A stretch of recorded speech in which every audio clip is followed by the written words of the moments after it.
Colin joining us online. Yep, I'm here. So we will get started. So welcome everyone. In the case of emergency, you can go out either direction and down the stairs, or there's a refuge. Is it in the elevator? Is that what? They're at the top of the elevators. Okay. So it's a place where you can press a call button and that the fire department knows that you're in a, they know where you are Just, when they come. okay, cause I saw the sign and I was like. Yeah. Does look It is like not, much it is of a not refuge? physically protected, it is just a designated location for people to. So it's be in with. the elevator? No, it's at the No. platform at the top, It's- it's just the floor on the top. That's what I was asking. There's a Like a- sign, it says place Huh. of refuge, and I don't always think about this stuff, but I can't go fast right now, so I've been like, If there's an emergency, hit the button right there and don't move. okay, got it. Perfect. So that is the instructions. So are there any agenda changes? I have one, which is you have an agenda item to discuss the official map. We're gonna bump that to your next meeting if that's okay. That sounds fine. We're not packing materials in there. Open to the public for items not related to the agenda. Is anyone here and then, No, go ahead. go ahead. Sure. Ryan Doyle. I did not have time to send you guys an email with the data. I wanted to clarify some of the confusion at the end of the last meeting around renting and taxes. So in Vermont, we have homestead and non-homestead taxes.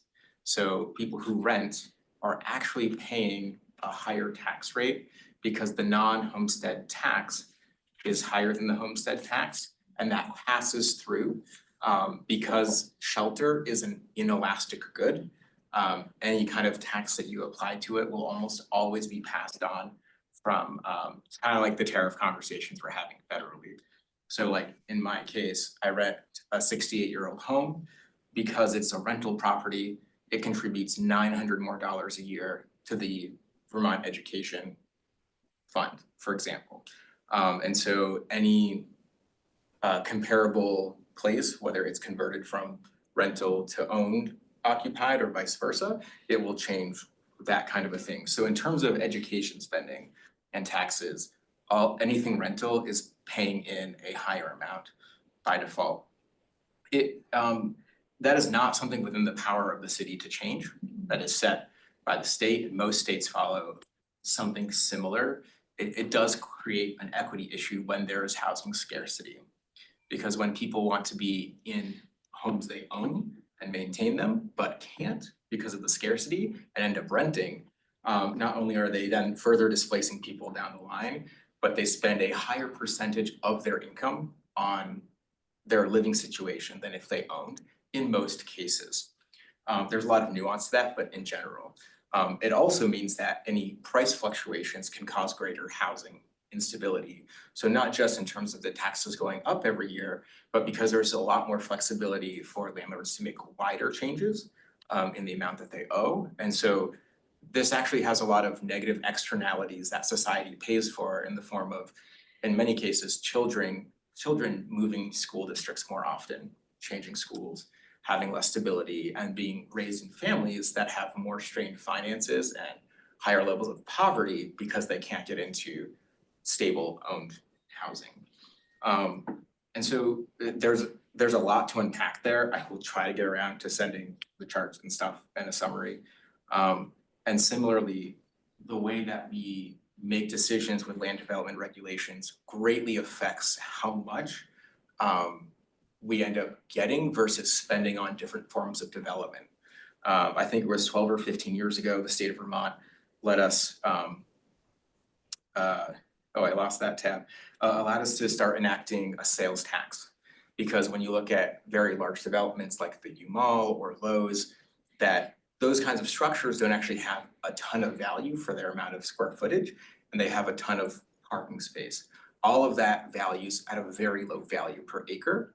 So even though we're consuming a lot and creating a lot of negative externalities with traffic and stormwater runoff and things like that, they end up often costing the municipality more in terms of increased police coverage, changes to fire infrastructure. Williston was such a great example of that because they did the huge flop so fast but those pressures still affect us and every other municipality in the state. And so there are some charts. I wasn't able to find one because I don't know what they are called.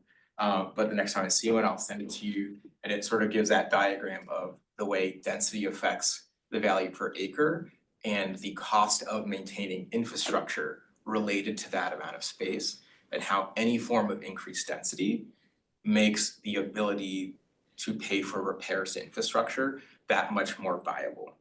And I will try to get more detailed stuff for you guys to see as you go forward with perpetual iterations of LDRs. Thank you. Thanks. Go ahead. So Tim Barrett, and I'm speaking as a resident, three things. One was that at the last meeting, I made a statement about the new building in the pit in Burlington, and I sent an email, I don't know if we get distributed, but I was talking, you were talking about the Juliet balconies, and I thought that those were Juliet, but they were not, because that was just the support platform. It's actually a bigger platform, so you could put a couple of chairs out there. So just so you know, and that's on both sides of the building. I just wanted to correct that. The second thing was, after working the Eliminate Vermont, I stood at the corner of Detilio and Market and studied the two buildings right there. And maybe it's too late to give you this feedback, and I think you've talked about it, but it would be so nice if in the new form-based codes, you could specify that there has to be a change in brick pattern. Either, you know, proud or not proud, or turning the brick sideways, or anything other than just straight brick, because it actually ends up giving a texture and an aesthetic, you know, pleasing view to the eye. So that's one thing that bothered me right away. The third thing is, in reference to Mr. Doyle, if a renter's household income qualifies, the state has a renter rebate at state income tax time in Vermont. Thank you. So I'm Tom Bailey. I'm here because I'm chair of the South Burlington Economic Development Committee. And I wanted to alert you, I'm on the agenda later, but I wanted to alert you to our May meeting, which is May 13th. This is where we will tend to look at workforce and then the housing to house the workforce, and then development of the housing. Our guests, because we get lots of information from guests, are Kevin Chu from Vermont Futures, and then Mira Weinberger from Let's Grow Homes, and then Evan Longfeld, who we all know and love, who's a developer. So it should be an interesting meeting, the 13th at 5:30, right here. Come and enjoy and be educated like us. And then on Ryan's thing, what crossed my mind is Urban 3, if you've heard of it. Oh, yeah. Okay. I love them. And then I would be surprised if strong towns didn't have something. Strong towns, yeah, okay. Never mind, that's it. Thanks. Anyone online for not related to the agenda? Looks like it's basically just us. Very good. Okay, moving on to item 5, which is the LDR amendments, looking at updating Are the. there announcements in staff? Oh, yeah, announcements. Let's do announcements I mean, I first. don't know if there are. I Are don't- there any? Sorry, I was skipping ahead. Any announcements? Any staff report? A couple of really quick things. One, I've been working with folks from UVM associated with something called the Vermont Zoning Atlas, that is part of a larger group that's the National Zoning Atlas. That's trying to develop a structure by which somebody who is looking to either do research or as a developer understand what they can do in different communities without having to go and like understand 200 pages of a given community, would be able to see basically a statewide and national map of zoning. There is a draft already up there. However, they did it before you did all your consolidations of districts a few months ago to simplify things. And so we're now working with them to help figure out how do we keep these things current, and how do we, you know, because it's only as valid as the latest information. And so it's been really interesting. And they take, you know, they have to take some generalizations, because on a statewide and national level, you can't get into every nuance, but getting to sort of some common level has been really interesting, and I will keep you all posted on it. Oh, where do they get their funding? I'm just curious, you know, every time I hear about some nonprofit or thing, I think, oh Yeah. God, are they gonna continue to get their funding? Yeah, I mean, I think Is that this gonna be one of those dead programs? that is one of my concerns, Mm-hmm. not specifically because of the current administration, but because I think that there was some funding both on the research side and I can't remember some of the sources, I think some tech sources to sort of get it up and running, but getting up and running is not the same thing as maintaining. So I think that that is a little bit of some of their exploration right now, is now that they've done a little bit of it, to whom is it really useful? Which can also potentially lead to, you know, maybe the National Realtors Association finds it useful and becomes a funder to keep current, things like that, but I'm speculating. Okay, thank you. The upcoming in sometime in the next couple of meetings, you're gonna be getting a first cut at some language related to bedrock removal and standards associated with that. It's something the council has specifically requested. We gave our city attorney and I gave an overview of the subject to them, I guess, a couple of months ago, or maybe a month ago, and talked about how there can be potentially enhancements and improvements both in our nuisance ordinance, but also in the LDR, and sort of gave them an approach that would both be able to address immediate concerns through a nuisance ordinance, but also back up at the beginning of a development process to make sure that it's being thought of appropriately. So you'll get an overview and a first cut of that in your next meeting or two. And then just to follow up from your last couple of meetings where you were talking about the regional map and the housing targets and all of that, all this information is going to be presented to the council on this coming Monday night. So the same thing that you heard will go to them, and of course, you're all welcome to participate as well. That's what I got. Any other announcements? Okay, then moving on, good thing we didn't skip that. So now LDR amendments, looking at the updated table of uses. I just have one, Paul, could you move the camera a little bit toward? Oh, sure, yeah, sorry. Kelsey, a little bit more. Hi. There you go. Great. Thanks. Cactuses on her shirt, if you're wondering. Cacti? Cacti? I don't know, you were in the desert. You could, I love Paul, you could zoom cacti. in a little bit if you want to too. Love the cacti shirt. There we go. It's And a little bit more towards you and Kelsey again. There we go. Great. Very specific. Are you ready to me, Paul? Are you a photographer in a prior life, Paul?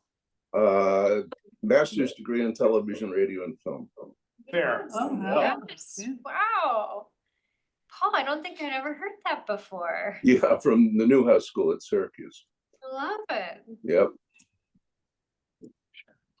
Okay, so we had some really fun materials in here. I liked, Yeah. I guess I just starting off with one question. How do you see the summary pages evolving? Like, do you see them being like a part of the actual LDRs, or like outreach materials that are available for folks, or just as part of our outreach? Cause I think those were kind of nice, but maybe not the format Yeah. that we often see, so. Yeah, so I would say definitely the definition would be in the LDRs.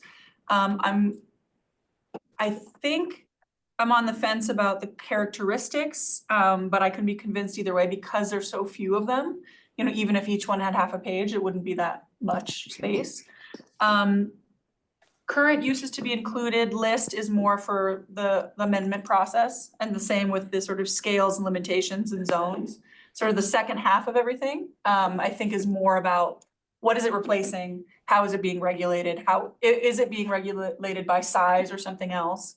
And where do we think it might end up being?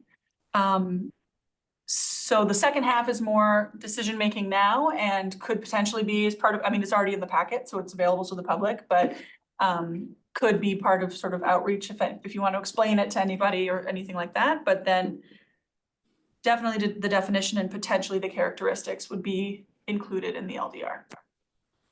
I know that's probably not where we're starting, but I No, just that's wanted. fine. I thought this thing was really cool. Yeah, so just starting with what Paul has on the screen, really where we're starting is with, and we've talked about this conceptually, and this is going over some of the same ground, but making sure we're all on the same page with this. Starting with every use that we can think of, and then cutting out the things that aren't included in consolidation. So first being municipal and quasi-public uses, second being other protected uses, so they're not municipal. Some of them edge on quasi-public, but they're often run by nonprofits or religious organizations or other things. That category is generally protected. Those are protected by state or federal statute about how much locally we can regulate them. Other specialized uses, those are kind of, for me, the two ends of the spectrum of things that we want to keep separately regulated because they're not as desirable, and things that we want to keep separately regulated because they're more desirable. And while similar to other commercial uses and characteristics, I'm thinking of childcare in particular, it is somewhat similar to even a retail establishment or a medical office, like there's people coming and going, there's traffic in the morning, stuff like that. Having childcare in more locations in the city, closer to homes, closer to businesses, serves different people. So keeping that separate, I felt personally was important. And then residential and residential-ish uses. So that's the classic permanent housing, but then also sort of the spectrum of supported living, which we, in our current LDRs, we have a few different terms that are, it's unclear when one thing applies versus another thing. So continuum of care facility, assisted living facility, and skilled nursing facility are all functionally similar.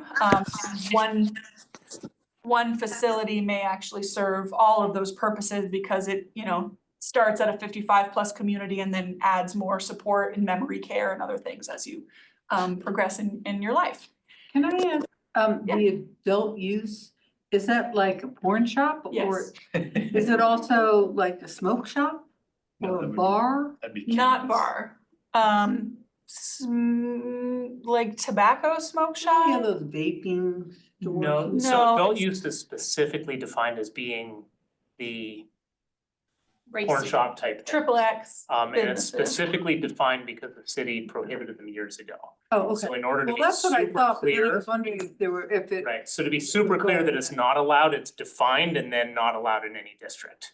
As Right. opposed to, in theory, you could also not define it and not put it in the regulations, but you could be challenged to say, oh, it's just a retailer. And so this way it makes it very clear that it's not allowed. okay. I was surprised that, and I know you guys called it out in one of the description sheets. I'm surprised a gas station is not separated out into one of these uses, just because of they all have those massive storage tanks. Yeah, I've I been would have thought going, the state would have had some sort of designation on so that. the state doesn't have anything in particular like this. So the second one is is protected uses. So things like you can't over-regulate churches and things like that. Gas stations, service centers, I've gone back and forth with our development review team a bit about gas pumps and like actual fueling versus the store. Because we're ending up in some situations where those a lot of times are together, but then is that gas or store with a gas station the same or different than a store in a strip mall without a gas station? It's still like the same size store and it's still retail of snacks and drinks and things. Is that the same or different? So that is something. I was we thinking look of, the storage tanks underground and any mitigation if that property were to change use. Oh, sure. So there's definitely sort of brownfields and other like environmental remediation and state level protections. That is a whole separate. I was just Realm. surprised it wasn't Yep. called out. Well, I Understood. actually agree, cause I thought that we had a situation where we basically weren't allowing any new ones in the city, and by putting it just under one of these. It was under auto-centric, not truck, I'm sorry. Yeah, if Right, it's so under. today we have a rule that says in certain zoning districts, new ones have to be at least 1,000 feet apart, which functionally means that in most areas, You can't vote. they've kind of maxed out. Mhm. I don't know if that's 100%, but generally, yes.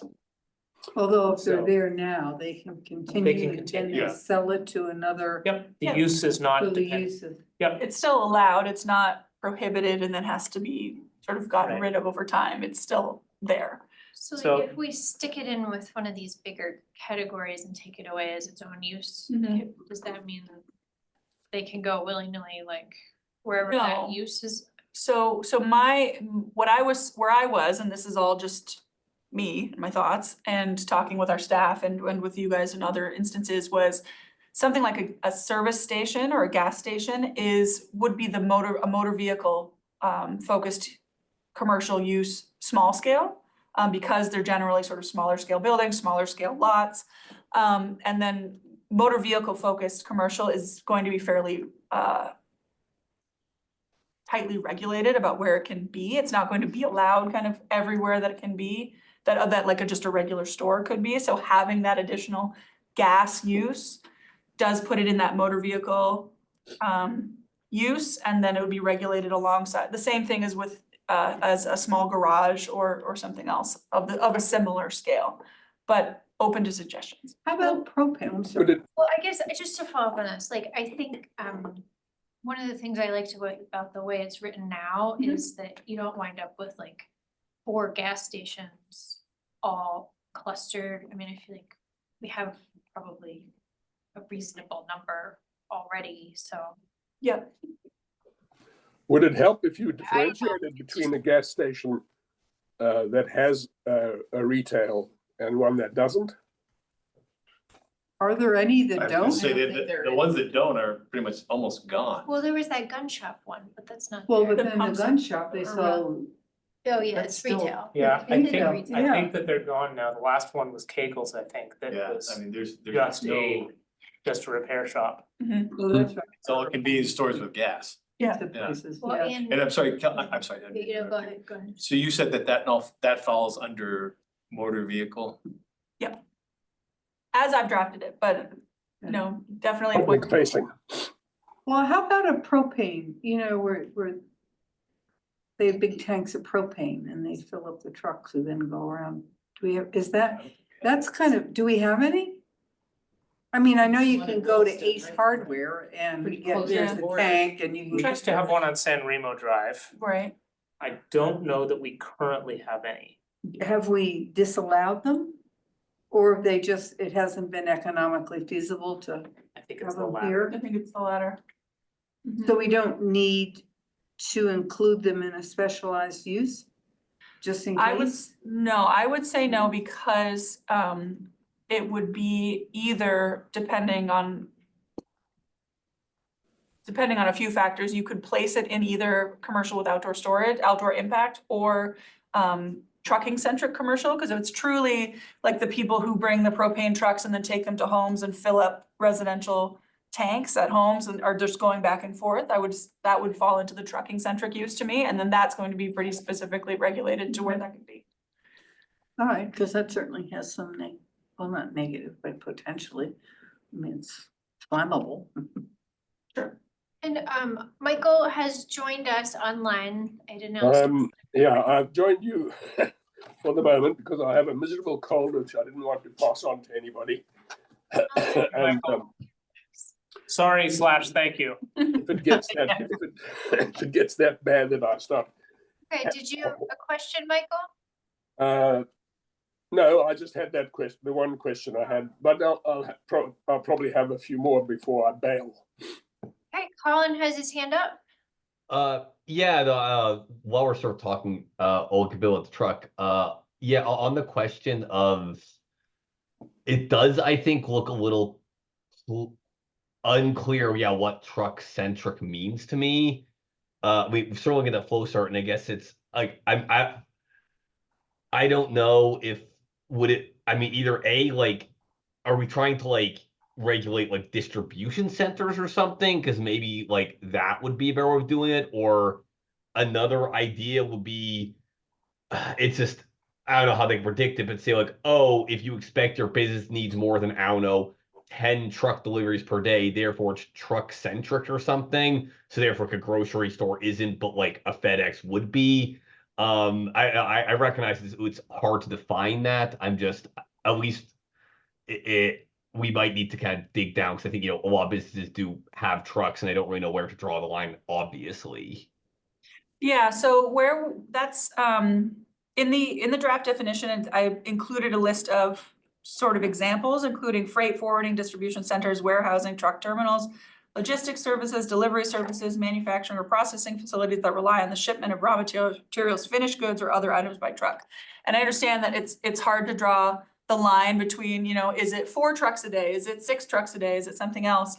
I had that discussion with some of our permitting team or development review team, and the conclusion we landed on is there's always going to be if you set a line and you say it's 5 trucks a day, there's going to be someone who comes in and says like, oh, I have 6, like, isn't that close enough? Can't you put it low?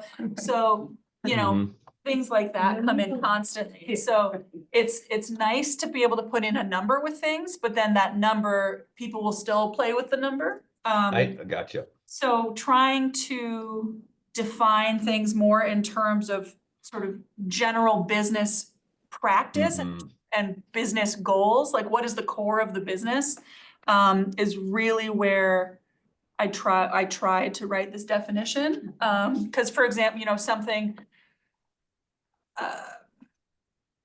like a restaurant that has delivery, they send out a couple of cars an hour or 10 cars an hour to go deliver pizzas or something. That's going to be a restaurant, and that's going to be consumer facing commercial.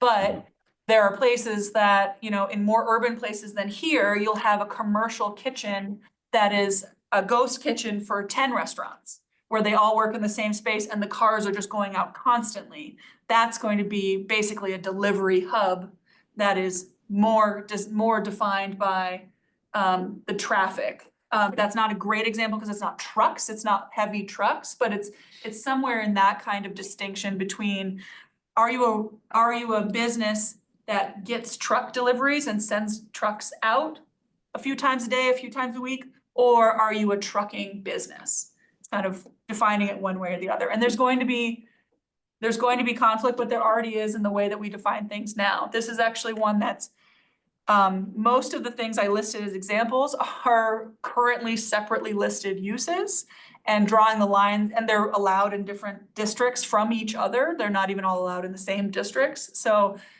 our team trying to draw the line between what's a trucking terminal and what's a distribution center is even more difficult than when we're trying to have fewer broader categories. So where does storage end up in all that? Does it depend on the size of the storage, like large warehouses are more trucking related versus smaller storage or So more there's- vehicle So service? small warehouses that support another business are specifically accepted from the definition of trucking centric, because situations where like you have a shop that's in a downtown area and then you have a warehouse that's 2 miles away where you keep extra stuff. That happens fairly frequently. You might be running a van back and forth, a couple times a week, couple times a day, but that would not be, that warehouse is specifically accepted from trucking centric. Accepted. It's Accepted. not part of trucking centric. Yes. Because of the scale, because it would be pretty small and serving likely one small business. So that general commercial then? Yes. Yep. Michael, you've got your hand up? Yes, since I missed the first 7 minutes, have we finished the items that are in the memo? Like, No, we're working through, we're under item 5, and we've essentially just started by looking at this slide here. Yeah, and we can actually, if you want to move to the next one, this may answer some maybe or cause more other questions. Oh, that was fun. I thought this was really good. It was like a game. This is my crazy flow chart. That was really, it worked I out. don't want to figure out, but it worked. It was originally drafted as me trying to figure out if the categories worked. So it's good to hear that it makes some sense as you go through it. The idea being is you start in the top left, and you're effectively shedding off the different uses that have higher impact to neighbors and the community, and ending up with the sort of, you're kind of going in two directions that you run through that chart. So have you dealt with the required updates that are in the memo? No, Or are you going to go back to that? we're we'll on go item back. 5, Michael. We're on number 5. Okay. We haven't gotten there yet. Yep, okay. We're just starting it. All right. I'm with you. Okay, Good. so generally speaking, do the categories, we've talked about this, but just returning to it, do the categories seem to make sense to you? And I'd love to hear, like Helen mentioned, propane, distribution centers. Is there something that you, when you were reading this, you were like, oh, where does blank fit? Like, this feels like it's between these things. And some of it is going to have to be decided kind of on the fly with the details of any particular business. But the idea is that each of these purple bubbles has somewhere in the same range of impact on neighbors of the same quality and the same sort of level of impact as other businesses in that category. Controlling for scale. Controlling for scale, yeah, so some of them would have scale components to them. The idea being that if you have a bagel shop and you wanted to change it to a sit-down pizza restaurant, like, it's not going to change things that dramatically between those two uses that you would need to go through and get a site plan amendment and all of these things. But if you were going to change it from a bagel shop to a, Gas station. gas station, sure. Yeah. The hard ones. Then you would need to, when it's truly a different impact on the people around you, then that's when you'd be triggering site plan amendment.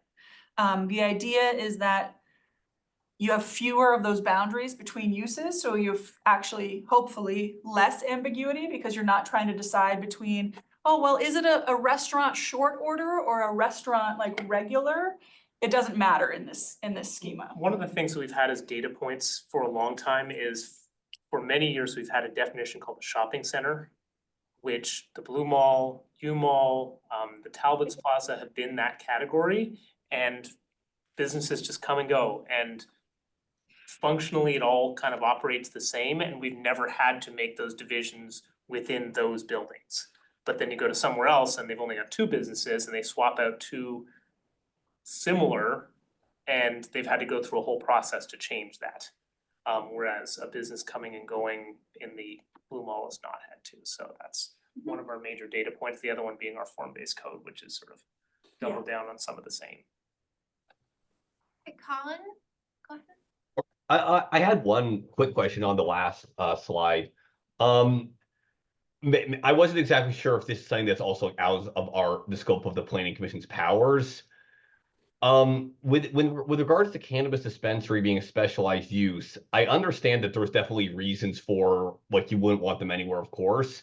I guess I'm a little confused in what circumstances you'd want, like, say, have a liquor store or like a place that sells beer for offsite consumption, where you'd want that, but you wouldn't want a place that sells cannabis for offsite consumption. So I guess I was a little wondering the discrepancy, because like liquor stores or like any alcohol consumption things isn't the specialized use of what cannabis is. So, But it's the, Colin, yeah, sorry. Yeah. Yeah, by state statute, cannabis retail sales is an opt-in provision. So South Burlington City Council and public have not moved forward with Gotcha. pursuing any kind of cannabis retail to be allowed in South Burlington. And frankly, there's been minimal interest, at least from what we've heard, people calling to ask. There's been a little bit, but not very much. So that is something, allowing cannabis retail is separate, and it's specific, has to be specifically allowed by action outside of this body. And to be completely frank, the cannabis dispensary and cannabis cultivation definitions are also remain separate, because it's going to be a bigger project to rework the definitions that we currently have that are based on the medical marijuana system. And that was just, it's just another thing with the moving landscape of cannabis and the guidance on the state level rules on cannabis in Vermont. So it is just, for the moment, a pin put in it and removed from this discussion. Partially Got it, because thank you. it hasn't been allowed by the council, and partially because the state level landscape is still kind of changing a bit. So it would be a standalone project that we'll pursue in the future. Okay, thanks, gotcha. Sure. Okay, so I had, Well, I guess I have a question about this flow chart. Are you thinking that this flow chart might appear like in the LDRs, or is this kind of like to help us think through this process? that's another I one. might have different comments about this if. Yeah, I think it is, this one in particular is more for us in this process. And then because what I don't want and what is we run into this problem in the current LDRs because just over time amendments pile on amendments and things happen in a set of regulations where if we had the draft definitions written somewhere and then we had this chart written somewhere and 3 words were different between those things, people, find that discrepancy and want to argue that there's ambiguity and a whole thing. So when we're defining uses, I would like to define it one time. And this flow chart, while it's not strictly defining uses, it is kind of defining uses by kind of, it's not this, it is this, going through the chart. Well, I think this is helpful, and since it won't be in the LDRs, I have no comment. Okay. So I'd like to actually skip the zoning districts chart for a second and just go, go down to these pages. These are just questions that are sort of my running list of questions, and I wondered if anyone had any feedback about these. Some are big, some are very small. But if anyone has any, I don't need to go sort of bullet by bullet, but if anyone has any thoughts that would be helpful in any of these things, I would love to hear it. First is I am bad at titling things. So I have learned this as a major weakness in myself. I can't come up with good titles for anything. So if anyone has better titles for any of these uses, I will be happy to hear them.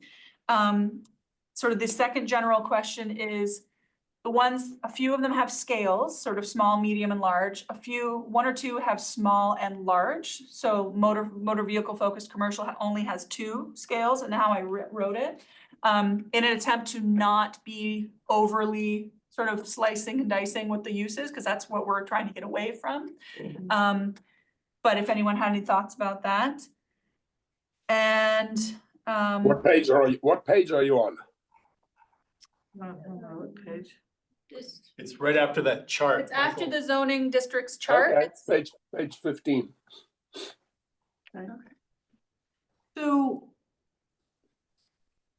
since your question is, do we need a medium scale? Yeah. I guess the answer to me, if I understand this, is we have a small scale Yes. and then everything else. And if we're, just to make it easier, I guess that's okay with me not to have. So what's a medium scale? Is that 100 cars on the lot? or Right. The 50 logic, so some of the other ones like retail make sense to me to have 3 because I can logically think of 3 pretty distinct scales of like small business, medium, like pharmacy sized store, like a CVS sized store, and then a grocery store. Like that's pretty distinctly 3 different scales. Motor vehicle focused commercial, I was thinking of as, gas station, auto, small auto rental, mechanic shop, body shop, things like that are in the same ballpark of scale. And then you leap up to dealerships. Mhm. Like you really don't have much in between, and unless anyone disagrees, that's, go ahead, Well, but we have some small, or maybe they're in I Williston. think I was thinking down to Sheldon, Wilson Road, but I Williston. think that's Williston. Is that Williston? Yeah. No, actually, what's Small like used Handy car- Motors and what's the place next to Handy Motors? so if you go down that hill and you cross the stream, No, before that, right across from Beta. For a little Like further- where Nissan used to be? Yeah. Yeah. I when I was thinking of that question, medium scale, to me, that I thought of those as medium scale. They're not key motors, I don't know if you would do it by square footage. amount of vehicles, I don't know. Yeah, so I had written it as acres of land because generally the car dealerships have surface parking, and that would be the biggest, in my mind, impact on others is seeing an ocean of asphalt and all the, you know, cars on the lot. I was trying to figure out a way, because currently our auto dealerships are pretty tightly regulated to be allowed in C1 auto and then a couple of other very select spaces. Trying to fold in auto dealerships to this use category, but then also be able to regulate them separately by calling them large.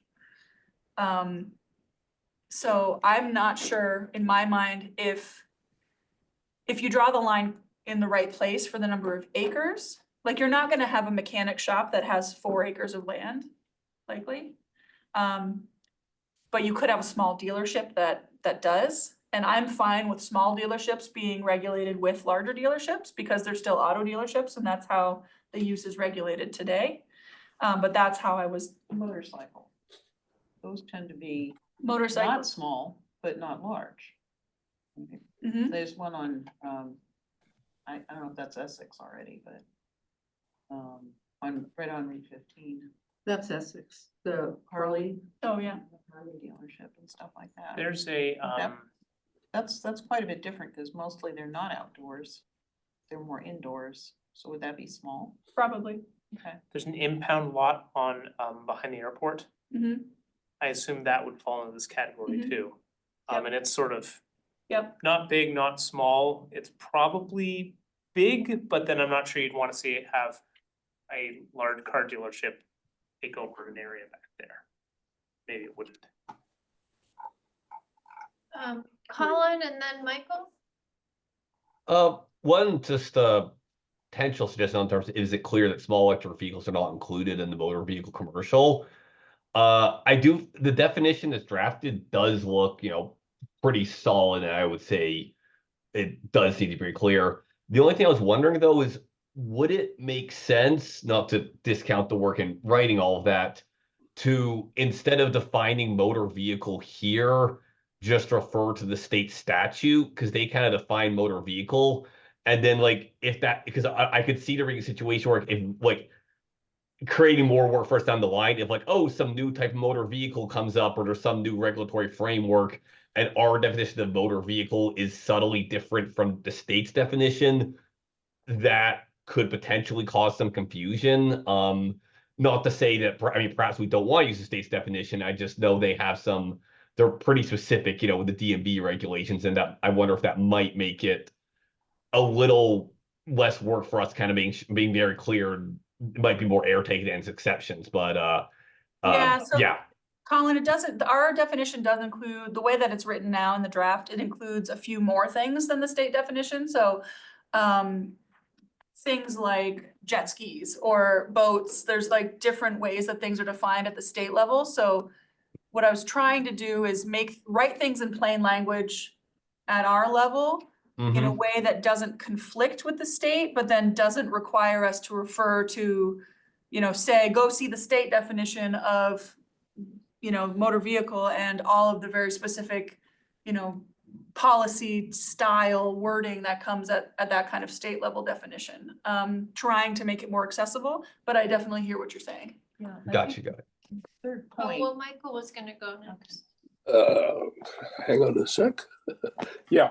I'm looking at the uses, excuse me, agricultural and construction equipment, and then mobile home and RV boat storage. Wouldn't that be better fit in commercial with outdoor impact? My opinion was no, but you can have a different one. Well, To me, there's not a lot of difference between a small motorhome and an F-350 in sort of impact on, you know, what it looks like, where it's located. But it is more different from something like a lumber yard or a plant nursery than those two things are from each other. That was my logic. We were. Could be pretty heavy duty equipment for agricultural and construction equipment.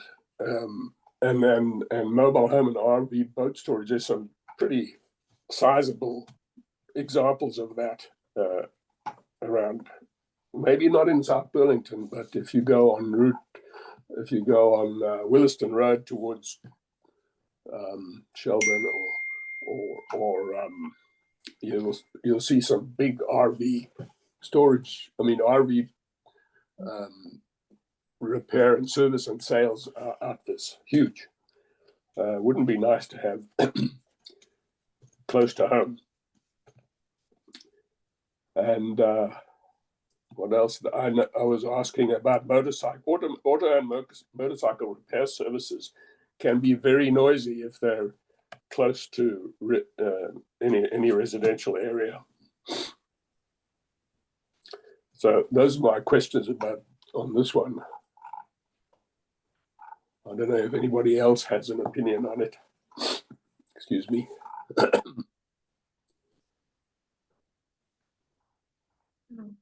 That's on page 19, I guess. Yeah.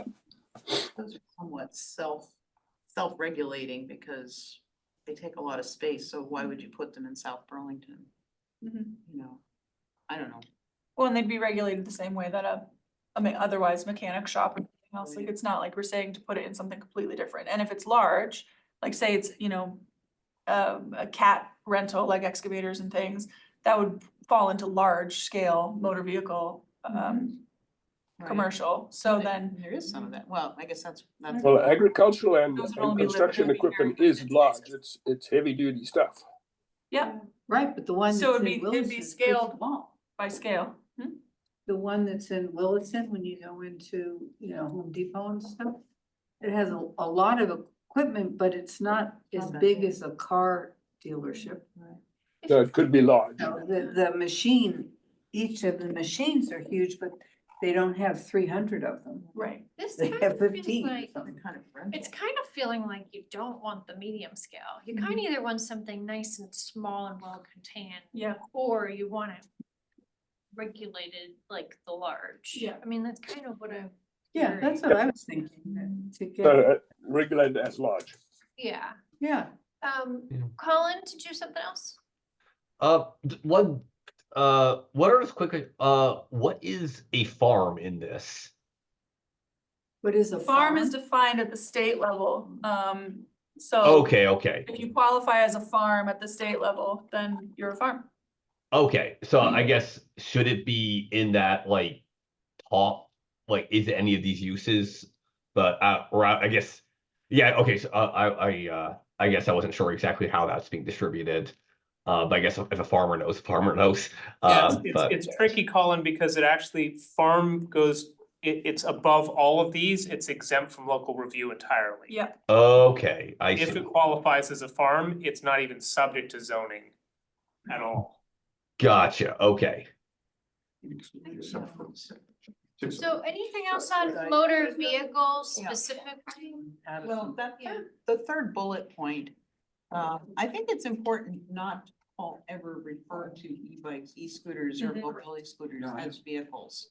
Because that gets very confusing for a lot of people, who think e-bikes are vehicles, because they're not.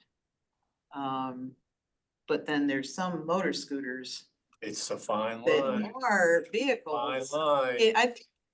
I think the best way to figure that out, does it require a license plate?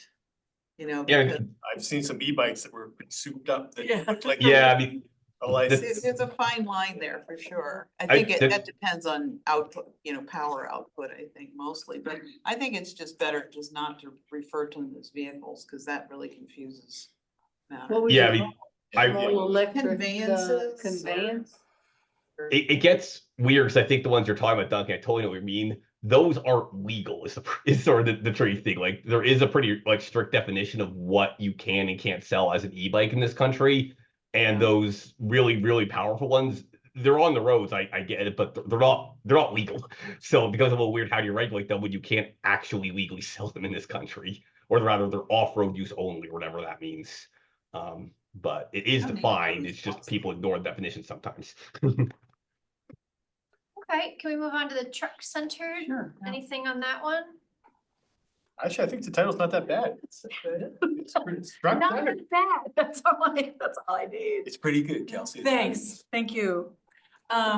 Yeah, I tossed around a few things, but truck centered felt like it was That's, I think conveying that the does a good job telling you the business relies on truck traffic. It's fairly not regularly just to do its commercial with, Yeah. my original working thing was commercial with trucking, and that was just, I that's think just that's a better everything. way to describe it. Yeah, I think it's pretty clear that Yeah. it's not just trucks gonna come. once in Right, a cause while. every commercial use has a truck of some scale, once in a while. I feel like everybody's house does. Yeah, these exactly. days. I had a question on the wording, where you say manufacturing and processing facilities that rely on shipment of. It would be better to say they rely on regular delivery of.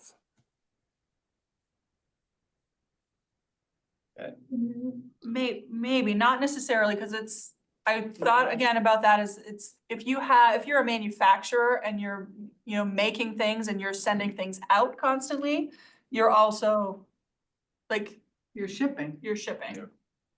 Yeah, whereas delivery can be a smaller vehicle. Right, can well, be ones. delivery almost sounds like it could be part, either it's a small thing that you're selling or it's a part for a manufacturing plant, Right, which is very different than the final product that they're shipping out. right. Well, they Yeah, I think they rely on the shipment of raw materials, finished goods and other items via truck.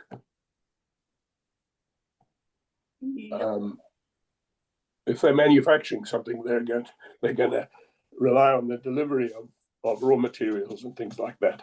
So it's a mix. I don't think it's clear that what that means. So what happens when you start getting delivery by drone? It says by truck. Moving on. It Okay, what's the specifies, next excuse one? me, it That goes specifies into via the truck. airport thing? No, it's getting I might get. delivered to everybody's house by Okay, drone. so consumer Don't facing. overcomplicate it. It specifies via truck. Yep. I know, but we'll have to change it eventually. So consumer we'll have to facing change everything commercial. eventually. Yeah, so these three are generally some of the lighter impact things in certain ways and heavier in other ways. Consumer facing commercial is sort of a catch-all for anything that you would think of as like, you go to a city on vacation, what are the things you're using? You're using retail, you're using restaurants, you're using coffee shops, like anything that draws consumers would be consumer facing commercial. And I just want to make sure that that came across fairly clearly in the definition. And again, that's one that has scale. So that's a difference between, There's a fine line Target between and- that and clinic. Medical. well, medical and social Medical. services is a different I definition. know it's a different one, but a lot of them occur in exactly the same kind Right, of facility. we've had this currently as a challenge of medical office versus personal service. Of, where does a esthetician fall? Where does a psychologist versus a psychiatrist fall? Well, they kind of, There's they always- overlap, cause Right, they and I can think both that's- happen in the That's the same facility. We're never going to end up with uses that are have clean boundaries where it's, in 100% of cases, it's obvious what side of the line. We're just kind of doing the best we can. And part of the logic of this change is reducing the number of boundaries because you're reducing the number of uses, hopefully reduces the number of that kind of question. So then actually skipping to general commercial for a second, the intention and the way that hopefully the flow chart showed it is that is kind of a catch-all for things that don't either have outdoor impact or trucking or aviation or motor vehicles kinds of impacts. And it also doesn't have the consumer draw of other things. So it's kind of everything that lands in between. So stuff like we were thinking things like very small manufacturers that work out of a single, Like a sign industrial shop space. or something. A what? A sign shop. Yeah, exactly, that kind of thing, where like, you may have customers that come, but they're generally ordering something, like you have, maybe they have appointments, like it's not drawing in people off the street. But it does have a couple, you know, it A lot of catches, overlap. there's a lot of things that fall in that middle section, that don't have the impacts of other things. The other intention is this is not something that has a high level of impact in any direction. It's not drawing a lot of consumer traffic, it's also not drawing trucking traffic. It doesn't have a lot of outdoor impact, but it's, you know, not.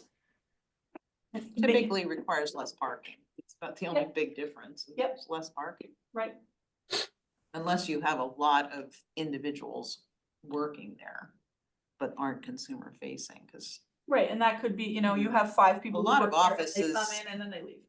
And a then lot of there's- businesses are internet based, Right, and that's gonna fall into, yeah, and so, and then the even though they're third, consumer facing, the consumers don't come there. correct, correct. And then the third question on this page is, we have a working definition of corporate accommodations. Should we save that? We can save for- it. Let's save Yeah, the 'cause we corporate just got that letter accommodations from piece Alondra. till Yep. we get to the next item on the Yep. agenda. Michael, do you have something on one of these? On medical, going, medical and so, medical Not and there social yet. We're not services, there. where would hospitals fit? They're protected use, aren't they? Mhm. They're a separate use, Michael. Anywhere? They not- are municipal or quasi-public uses, hospital. Okay. And you haven't looked at aviation users yet? No, No, we haven't gotten there. We haven't gotten to medical and social science services. Okay, well, let's move on to that next page then. Cool. Yeah. Are you waiting for me now? Well, Maybe- I guess you can talk about medical now. Now we're on that. No, it's okay. I've said what I was gonna say about Okay. that, and Yeah. it was answered. No, my only question about aviation uses was, should we add a parking structure as something that's allowed there? In aviation uses, because we have it already.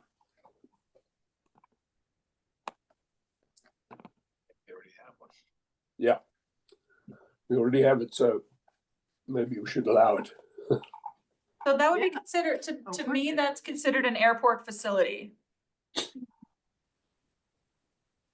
Right, parking for a thing, whether it's underground or structured Yeah. or surface, The use is not the parking, the use is the aviation. right, unless the use is the parking, meaning like in some A other private cities, lot. a private lot where Yes. it's like all you do is rent, and we have historically prohibited Yeah. those. Yeah, we have some surface stuff that people can do, but it's not. Well, that would apply to restaurants as well, that they aren't really aviation operations. Donna? Yeah, I think one thing I noted as I was reading through here is, there's emergency applications for buildings. You know, in emergency and or, you know, say you have a flood or something like that, and all of a sudden you have to relocate people. And you might have to do that to a commercial facility or something like that, where there's enough space to put people. I mean, it's happened in a lot of cities where they just didn't have places to evacuate people to.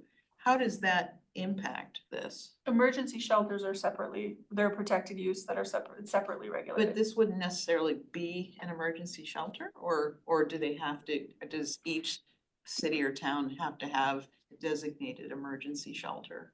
Cause I don't know that we Our have. emergency plan We have- identifies There's a where state, you're. there's a state level definition of emergency shelter that includes temporary use of other spaces. Oh, okay. It's recently it's a came in, state- it just came in last year into So state it's a law. state law. Yes, it's one of the municipalities must incorporate this. Okay, Yeah. great. But then in our Okay. emergency management plan, it identifies them, it lists them.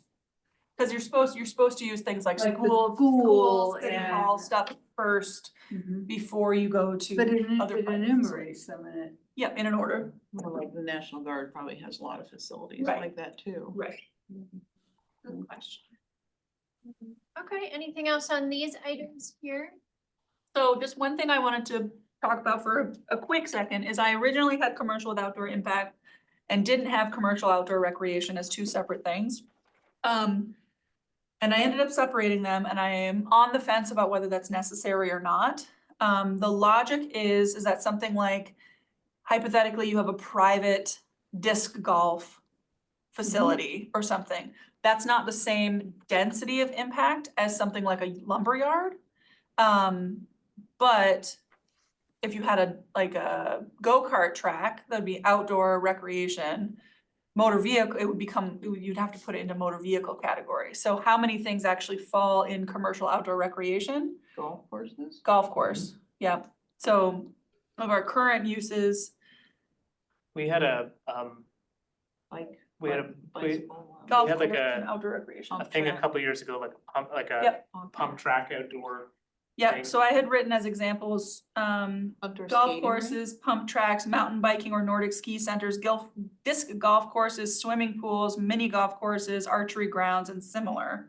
rink, outdoor skating. And then specifically, well, it's just a list of examples, and then specifically dirt bike and motocross, go-karts, and similar for motorized recreational vehicles would be motor vehicle focused. And I think today we prohibit those, don't we? I thought we took those out of the definition of outdoor recreation. We used to have a Okay. definition that said, that defined go-karts as being in there, and we took them out because we didn't wanna have a go-kart track. What about the private tennis and pickleball courts?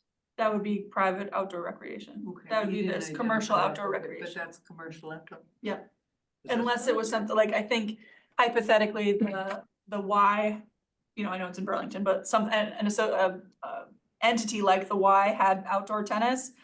If you're a nonprofit, like maybe there's a different thing there, but that's just. Right, I was very thinking hypothetical. of the Edge in South Burlington. That would be Yeah, that would this. follow. Yeah.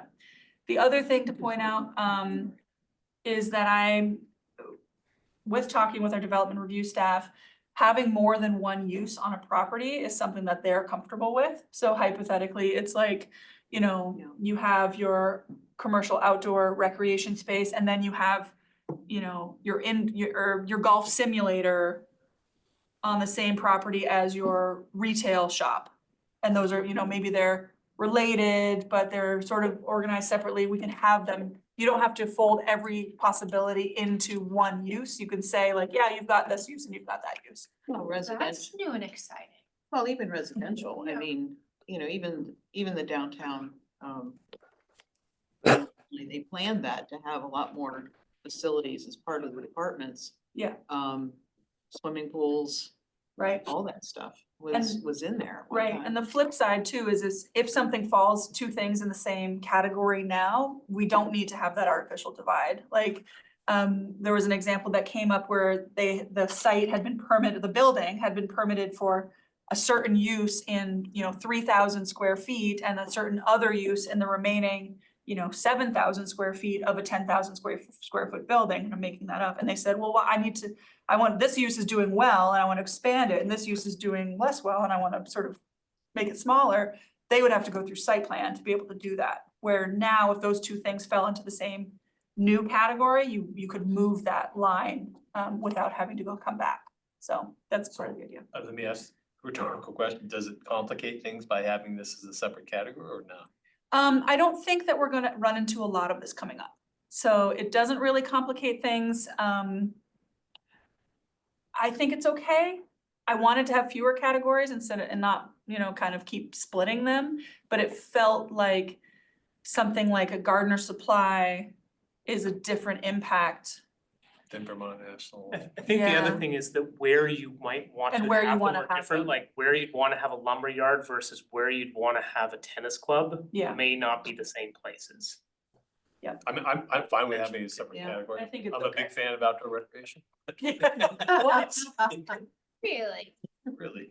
Okay, so we have But some indoor too. questions online. Oh, We're gonna go alphabetical because I wasn't watching close enough. So Colin and then Michael.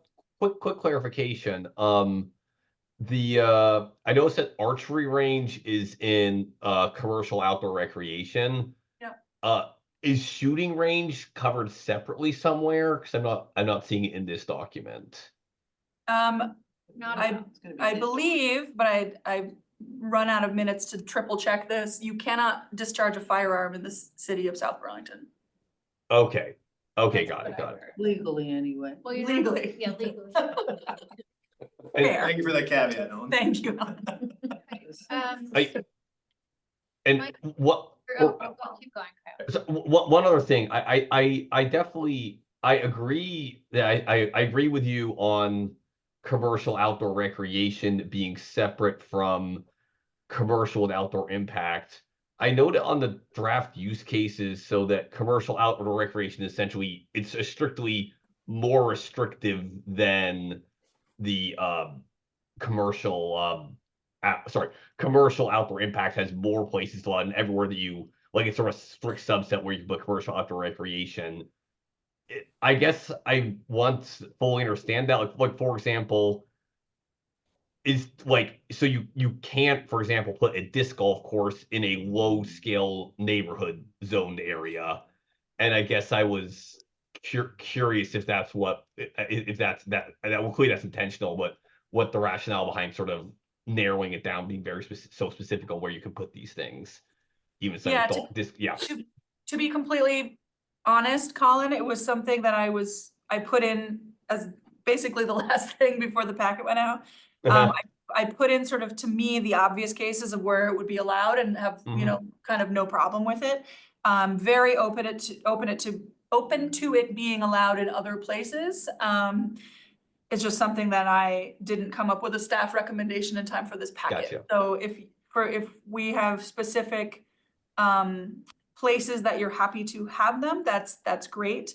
The other thing is that this is specifically commercial outdoor recreation.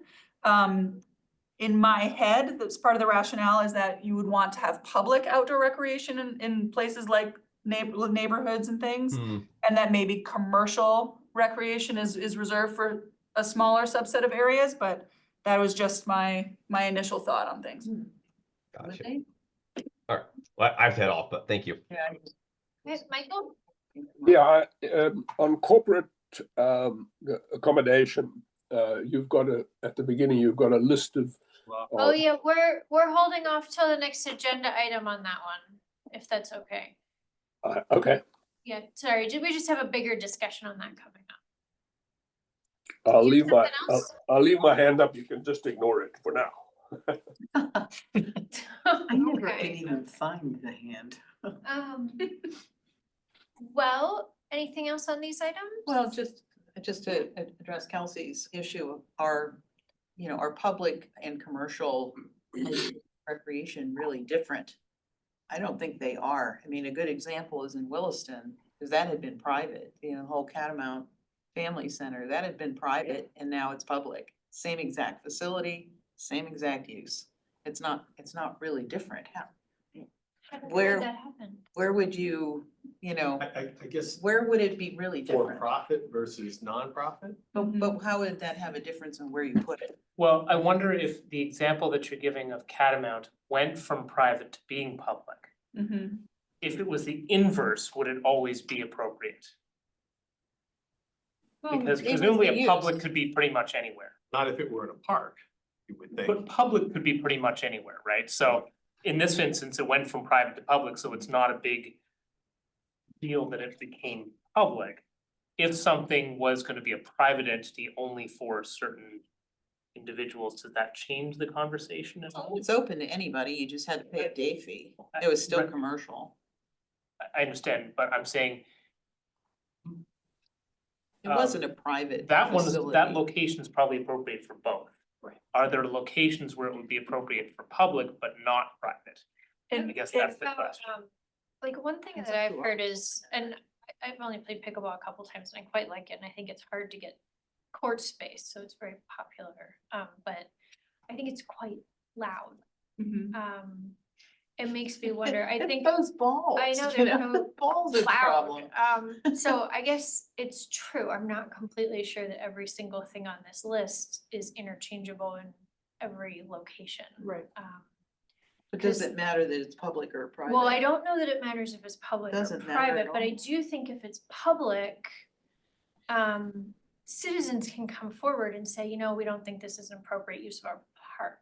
There's kind of a bigger There's a process. process. for Let me give you an public. example. So Red Rocks Park, an organization comes in and wants to build a disc golf course down and they're gonna charge a fee. Is that appropriate in a public park?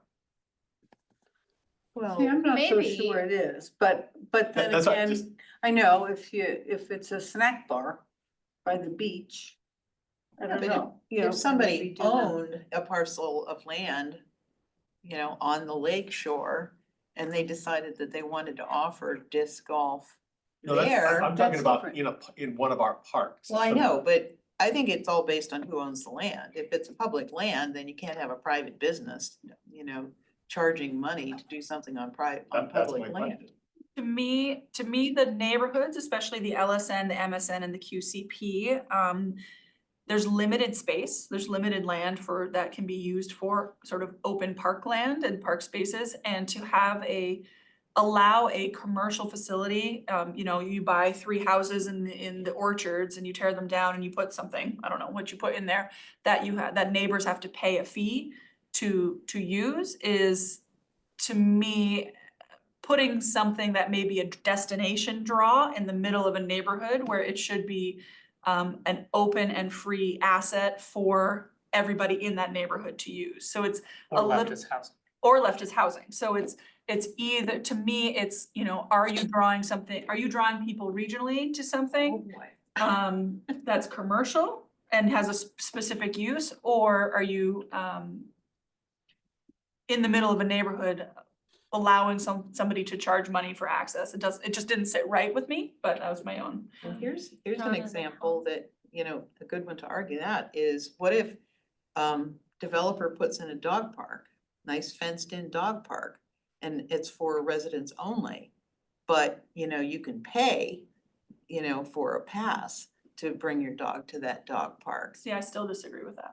I mean, so if it's permitted as part of a private development, you can't charge for use of it? Or can you restrict it to use by only residents? I don't know how you'd enforce that either way. Probably pretty tough. You're not gonna have someone standing at the gate. It's not like there are places like in Massachusetts where there's a town beach and you have to have a parking sticker and whatever, but like it's a lot different to regulate a park than to regulate, you know, people walking into the dog park enclosure. We can have more conversation about this. I know it's past 8, so we can. I just had a question in terms of the commercial outdoor recreation and maybe we don't need to deal with it now, but when the boathouse thing at Red Rocks gets rebuilt, so it's usable, what if they wanted to have a snack bar? And the snack bar would have to charge something for the hot dogs or whatever they wanna sell. And that would be, you know, a limited, Right, so I think- seasonal kind of thing. I think from a zoning perspective, the way that you would tackle that is that's in a park zoning district. And you would allow for, say, consumer facing retail in a park district. Of course, council has to approve such a thing. Right. So the use is allowed, but of course, the owner has to also allow it. So that's the way that I think you might Okay. do that, and Karen's Arena would be another example of that, right? So you could say that is Oh, a yeah. commercial entity inside of a park. It is allowed to exist from a zoning, but also needed approval from the council to have that agreement. Right. Okay, Um, that's fine. so that's it's a probably the future way question, that but that it's would a get valid one. tackled. Okay. And just to close the conversation, I think Helen, what you were talking, or whoever was talking about Jessica, the recourse that somebody has, outdoor recreation might be very quiet, but it might be fairly loud. And separating the public from the private, the public, there's a recourse. Mhm. You know, you don't like the sound of this thing, you can lobby your council to limit its hours or remove it. If it's private, it's private. So if somebody set up a skate park, and it was a private skate park and they were operating, you know, city has some tools around nuisance, but they're blunt tools. As opposed to it's a public park and we can say it shuts at X hour. Right, anything else on this before we move on to the accommodation piece? Okay, let's move on to item number 6. We have talked about this a few times and have newly just gotten some feedback from the Economic Development Committee. Was there something, Holly or Kelsey wanted to say before we jump in? I mean, honestly, I try to set this up, so what I have to say is in the memo. And I feel silly being like, well, does anyone have questions, or what do you want to talk about? But that's how I try to set this up so that you all can sort of digest what I have to say instead of just listening to me say it off the And fly. you can just say no. That's fine. I Totally don't. fine. Great.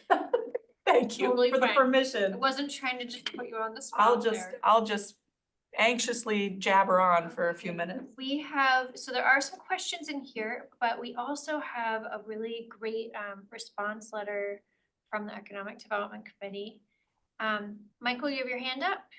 Did you want It's on, carry on when you're done with your speech. Okay, I don't need to make any more speech. Okay, well, I did have a couple of comments on this, excuse me. Under current uses, you've got bed and breakfast, hotel, hotel extended stay. Are you going to, Kelsey, you're going to add corporate accommodation to that list? So currently it is not separately regulated. Those are the three: hotel, regular hotel, extended stay, and bed and breakfast. There is no current definition for corporate accommodation. So the only, that list is just showing what of the current uses could be folded into the definition of accommodations. Yep. I wrote the corporate accommodations draft that I thought was responsive to OnLogic's request, but then after a further conversation, their request from about a year and a half ago, almost 2 years now. Yep. After a further conversation with OnLogic, they had reviewed that definition, that draft definition, and they had other thoughts about what they would like to be allowed to do on their property and in that area. And that's when I asked them to put something else in writing, which is, I hope you all received today. I sent out the letter. Yeah. So I asked OnLogic to kind of update their request, and the core of their request is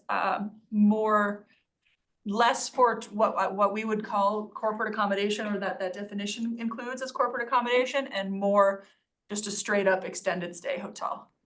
Yeah.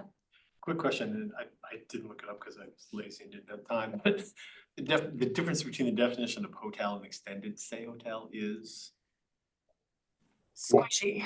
squishy. Not really the answer I was looking for.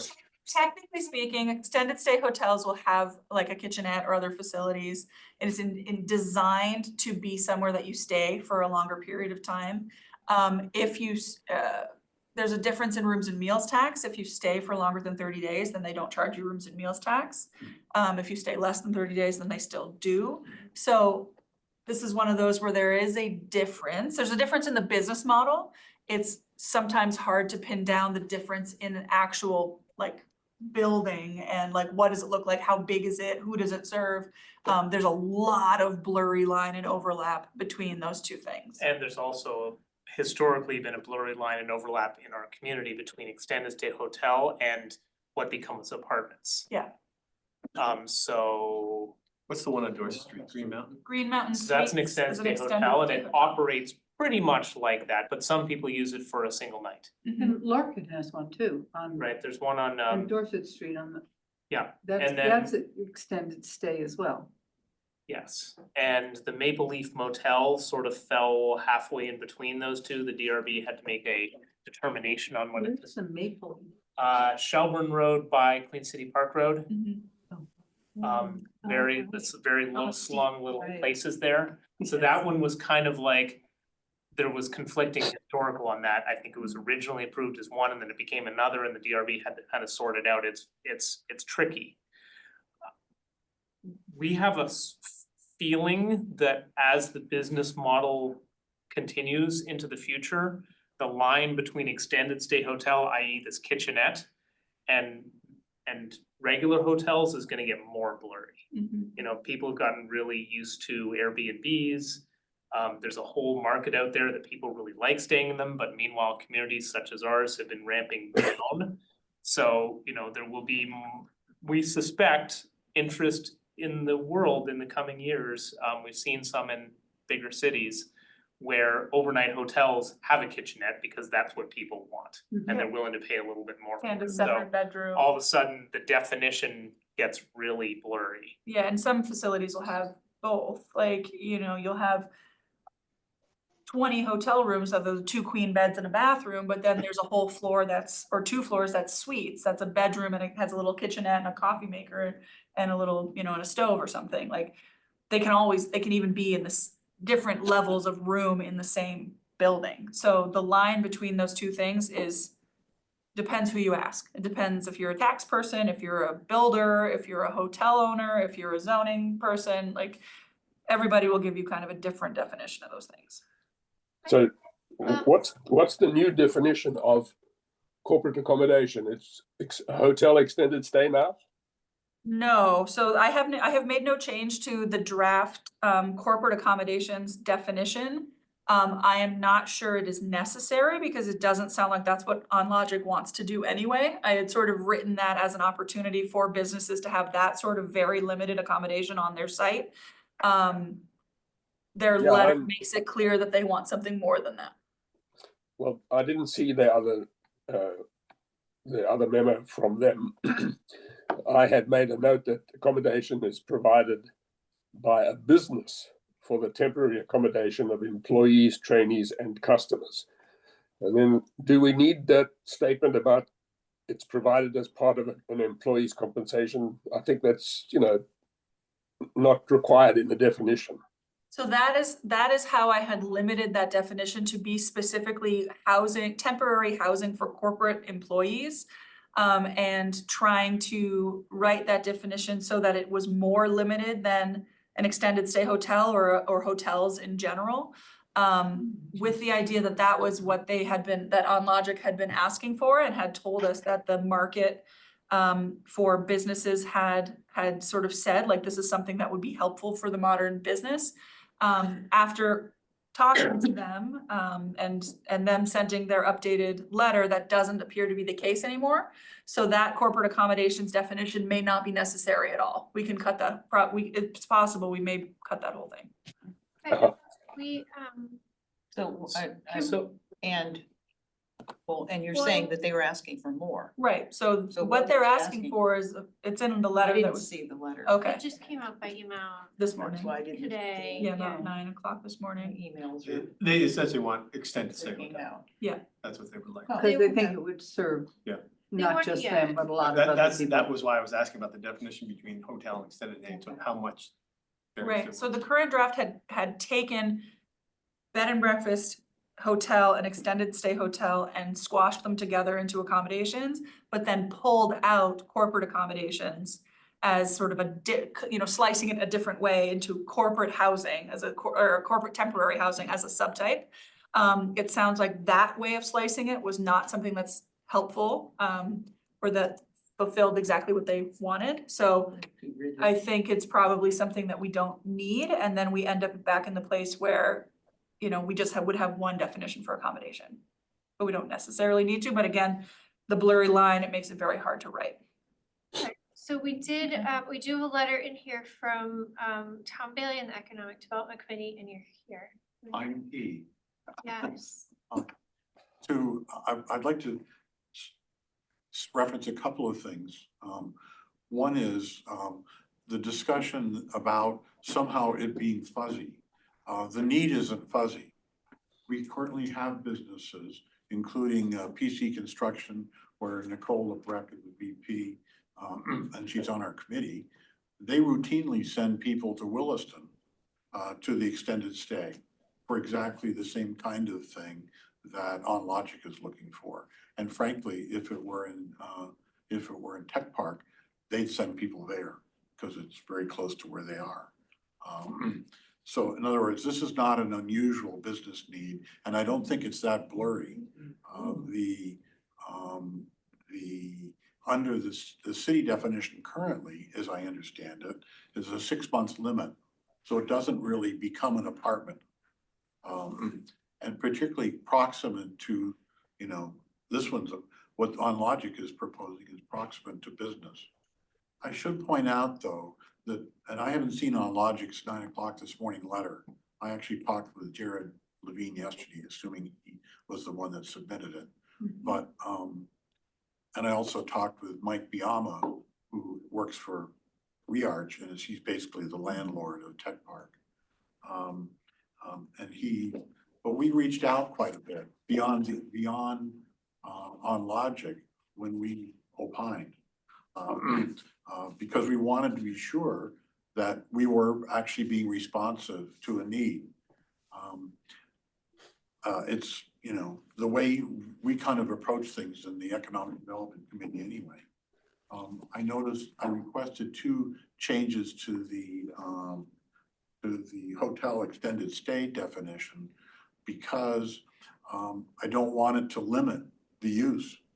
I mean, I can't think of a reason why you'd really want to limit the use except perhaps time so it wouldn't turn into an apartment or something. But otherwise, it's what a business would want to use it for. And, you know, they know what they want. And it does, from a zoning perspective, I don't think it changes much. I mean, in terms of the city's interest. So I would just suggest this be done as flexibly. We also delved into 2 other areas. One is that we kind of referenced in the back about proximate to the gym and health clubs. I talked to somebody else who worked for OnLogic. Part of the reason he went there, well, I would say part of the reason, something that attracted him was that Planet Fitness is there. And that the coffee shop was over there. And so all of this was located nearby. Daycare. And daycare. Well, absolutely. And it's relatively proximate to businesses. And it should be, you know, frankly, if a business wants to build a proximate childcare center to it, I would say right on, every place they want to do it. Because it really accommodates the employees so much and should reduce price and everything else. The only place I've ever really seen that done with the corporates bought in completely was Vermont Information Processing up in Water Tower Hill. And they started out with one and now they've actually expanded, so a whole floor of their new building is daycare. Was that right? Wow. They also, Is it for employees only? they also, believe it or not, having for accommodations, they have a clinic across the road that's healthcare for them, for their employees. And so it all ties in with their insurances and all of that stuff. I haven't seen anybody else go to that limit. But those kind of accommodations shouldn't be restricted, I don't think, certainly not in Tech Park. And I think clinics, it's perfect. I mean, it's relatively proximate, except for the fact that there's only a walking bridge, but it's relatively proximate to Tilly, and it should be there, you know, assuming that the company wants to go there, you know, a clinic wants to go there. It supports that need and it accommodates the corporate need as well as the public. So I can't think of a reason to restrict it. The area that we didn't delve in too closely was the other end of the market. I guess what I refer to the Vermont construction part of it, where they, of course, ended up with what was like a military, you know, the one I went to basic training in, a military, you know, Barracks. you know, just beds and barracks and the whole thing that they tried to do out at the fort and then got called on, 40th and Allen got called on, of course. So we didn't really delve into whether that kind of thing, which would sort of be a, you know, a business extended stay maybe, as in down behind the airport, where you have a bunch of businesses down there and somebody or 2 or 3 might get together and say, God, we have a terrible time getting our workers, and they'd be blue collar workers. And it would be a good accommodation to do that. So it's not that that's not worthwhile, but we haven't, I'm just saying we haven't done our homework on it yet. We haven't reached out. And the only thing I'd caution the planning staff is to, and granted, there's you know, you're out straight with work the way you are, but the businesses that, you know, other than a logic, or that just need to, that this is, whatever restriction you're gonna apply, make sure they're in the room. In fact, you know, the planning commission should probably do that as well, because that's how you make it so at least it accommodates, so something that'll work, let's put it that way. I've talked too much. Any questions? So can I ask you, do you think this letter from Unlogic is reflective of the other businesses you've spoken with? I saw a draft. Oh, you haven't seen it? And I haven't seen this morning. No, that was just when I sent it to them, you received the draft, received this email directly from Jared at 2:00 yesterday. Okay, then I saw, it wasn't signed, or it looked like it. Oh, well, that's what I got. that So email. is that reflective of what you've heard from other businesses? That's what I'm trying to. Yeah, I think so, although this is specifically what OnLogic wants to do. Well, But I mean- I know, but it's a separate extended stay. They're not talking about building it themselves. Well, no, I don't other than it'll think, be they're on, I saying think, we they're, want permission or have zoning allow something like that to be built at Tech Park, which everyone can use and it will serve. Which our may be needs. on their property or maybe on another property, maybe run by them, maybe run by somebody else. That's what Yeah. they're asking for. that's They're right. asking for the use to be permitted. Yes. Which is Yeah. the crux of the Yes, conversation. and I was And- just, and I I wanna think, know like- if the use that they're talking about is what the Economic Development Committee has heard from other businesses. And not just have this Yeah. on logic. Oh, sure, yes. I mean, there's certainly a demand for an extended stay for exactly the kinds of things that they'll accommodate. I've been following the Tech Hub as well. You don't all know what I'm referring to? Okay, and of course, if those facilities get used, they'll be in Tech Park, they'll be in the main building where UVM has a space. And then they'll also be over in OnLogic. That's where the test facilities will be, but the people who will be working at them will need exactly the same thing. And rather than have to go 25 minutes out to Williston for an extended stay, if they're gonna be in town for 3 weeks or a month, wouldn't it be great if it was there? Okay, go ahead. When we've been thinking about this subject, there's nothing incompatible about a extended stay hotel or a restaurant or whatever in a place like Tech Park or Meadowland Business Park. They're completely compatible uses. The residential might be a different category, and that was called out by the Economic Development Committee, and we agree with that. As you wrestle with this question, to me, there's two things for you to be considering. One is and I don't have a right or wrong answer, just considerations. One is that the land resource of our commercial industrial areas is a limited resource.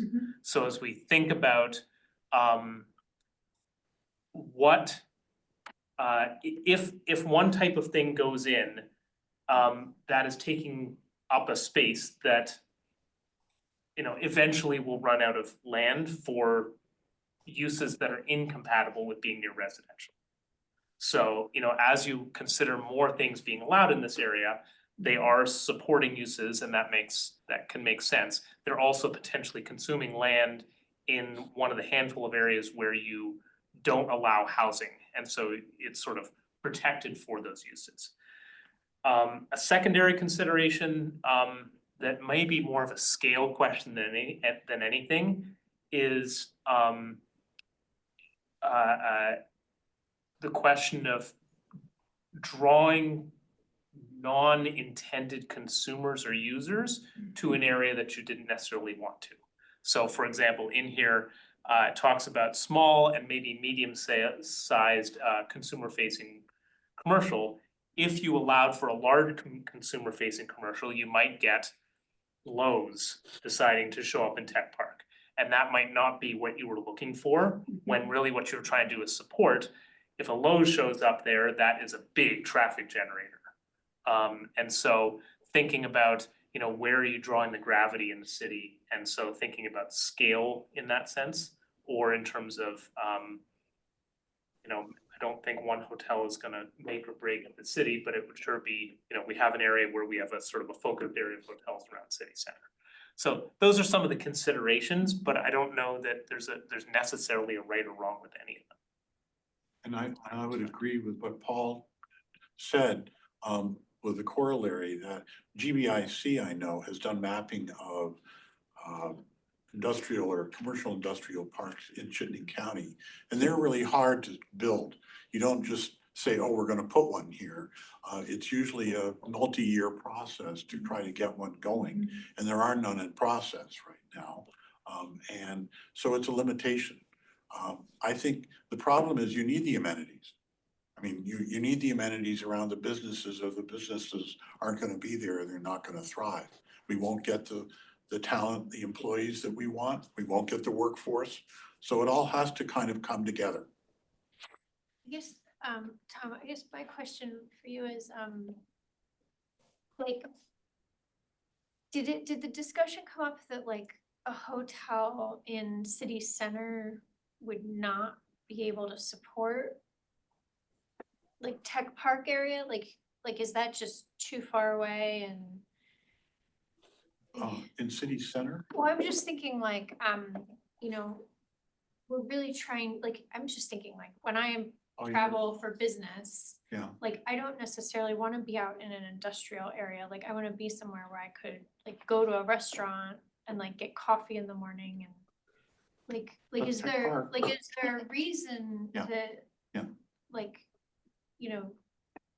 someone who's working at Tech Park wouldn't wanna stay in maybe a part of the city that's, I'm not saying I'm opposed to extended stay in Tech Park, I guess I'm just thinking like, if we say, yes, hotels can be in Tech Park, and then all of a sudden it becomes a whole bunch of hotels and not industrial. I think the market would take care of that. I can't imagine that it's suddenly gonna become a hotel area. It's not near anything except those businesses. If there's hotels, the airport's the place. That's that's where it should be. That's why all the businesses are in Tech Park, the proximity to the airport. I mean, Right, so a hotel would be also in proximity to the airport. They would. they It's would, the same thing. but anyway. I just want to give a counterpoint, Josh. I don't think of that as the same guess. My thing is somebody's gonna stay in city center is here to do recreational things and see the city. Somebody staying out there is here to do a course on Logic for a week. And Yeah, no, I agree. I guess I'm just thinking towards like, how do we adequately protect that area for the industrial or manufacturing types of uses that we're really trying to make sure we still have, without all of a sudden just having all of these other things come in, cause I do agree, like, we wanna make sure there's a coffee shop and somewhere to get lunch and, a gym. They're Or already those there. uses, but, They're already there. right, those are already there, so do we, Can we change or strengthen the definition of extended stay hotel to differentiate it from a regular hotel? I mean, I don't know is that a? I mean, or it's, only allow one? Like, we were just talking about this with gas station, like, how do we? Have a like, limitation, Just yeah. make sure we're not like No, I- messing up the industrial Yeah. area by, And stealing Introducing- commercial- yeah. Right. things that are gonna replace it. I think the other example that was brought up was actually an interesting one, because it's like just Tech Park it may not be unique, but there's a much more, a place which is Ethan Allen Drive, which is down behind the airport, which is directly adjacent to Country Club Drive and the residential area that's right there, and the two are separate. But they bump right up to each other. And, there's a lot of businesses down there, and they probably are there's one big construction firm too.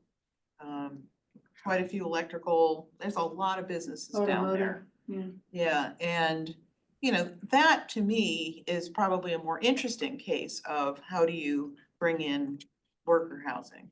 How do you create worker housing for a location like that, which is already residential, right next to it, different, it's very suburban, But that area could support housing, and we don't even talk about that area because it's kind of separate from everything, and we think, who would wanna live there?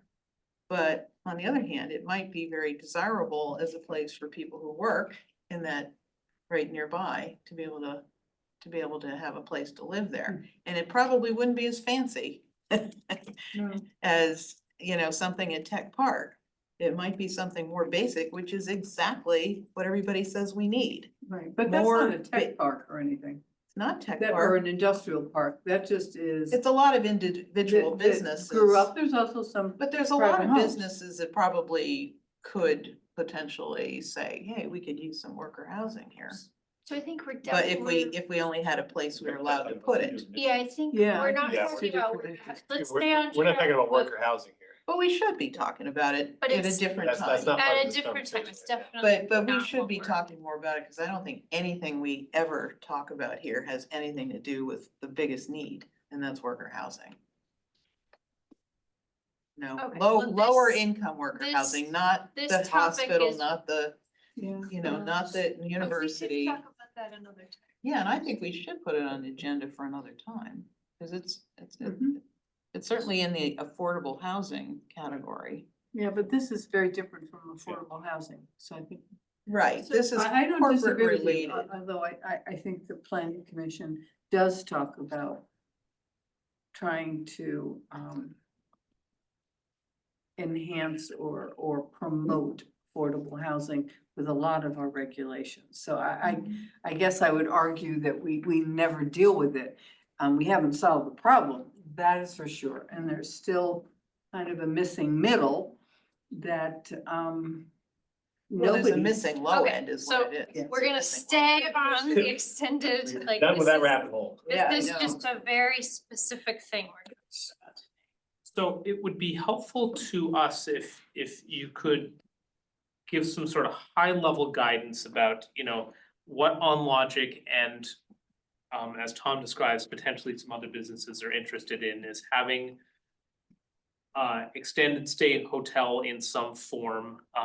We're struggling a little bit with how to define that separately from a regular hotel. But, staying at a high level, what are your thoughts on its existence in some form in our commercial industrial areas or some of our commercial industrial areas? I think it's important to pursue this. I would agree that it's a need. And I don't know exactly what it would look like, and if we can, maybe the market will determine that there's just one. I don't know, but, or maybe no one will come in and wanna build it because they can't make enough money, I don't know. But I do think, I've heard enough from businesses that this might very well be really helpful for them, whether it's for recruitment purposes, so yeah, they stay there a couple days and do their interviews and get the sense of the community in Tech Park. This is how they learn to love Vermont, come and stay. But I would be in favor of pursuing it and allowing it. Duncan, you were playing devil's advocate, you were, No, I agree with. you I were agree with saying Al. the same thing I a few agree minutes with ago. Al. Well, I think it's a necessary thing, there's certainly that niche. And I wondered if it needs to be sponsored or something, if there's an affiliation. Certain businesses are saying there's the need for this, and that might help to control the quantity. Cause I think that's what we were originally talking about, and kind of one of the original kind of asks was like, okay, if OnLogic wanted to have employee housing, would that be appropriate? And that feels pretty appropriate. I guess I just wonder if it's a blanket, Right. hotels are allowed, that's hard for me to get my head My around. worry about it on the sponsorship side is what happens when OnLogic Right. is ready to move to their next building. Yeah. And the next business that takes over says, I don't want that. And then the city gets put in a really awkward situation of having, an entity that doesn't wanna have these rooms, but they're restricted from, and we don't wanna be in a place of having 30 blank rooms that can't be used for anything. That was exactly my concern when we started talking. Tom, it's like we're vibing tonight. No, I agree. And I'm just convinced enough by the need. I don't think it's gonna be a problem. I think that there's enough of demand that it would take care of itself. I was concerned about it from a subdivision point of view, because On Logic was talking about building it on its own lot. And then, of course, later, if you wanna spin it off, then you have to go through some kind of subdivision. So, you know, always keeping that in the back of your mind may, Well, there's a very small lot there, because when I was, had to do, Yeah. not assessments, but yeah. it's a just little about, lot there. just about the right size to put in the I house. think so, Yeah. because the other concern I have, and this is not in our purview, it's how, I guess, whoever owns it now, how they've made the subdivisions. And I look at the buildings there, and there's a lot of land around all of them. Yeah. So they're not like squished in, and they're not using the land potentially optimally, because I guess the lots were whatever the size they were, and they bought them. Well, I mean, so that is a concern, if one becomes a hotel. And by virtue of how the lots have been identified, it's 6 more acres than they need. You know, what happens then? Yeah, so something that's sort of related to that conversation, it's a little bit, it's slightly different, but it's a similar thought, is on the city plan 2024 future land use map, we did have that big purple splotch that was kind of the to be determined, like mixed use. We're gonna figure out what we need, because we need some like supporting uses for commercial and potentially housing, and figuring out the contours of that area, which is generally the western side of what is now mixed IC, Kimball Avenue to Kennedy. That plus the regional future land use map conversation from the last couple of meetings about putting a center at the intersection of Kennedy and Kimball.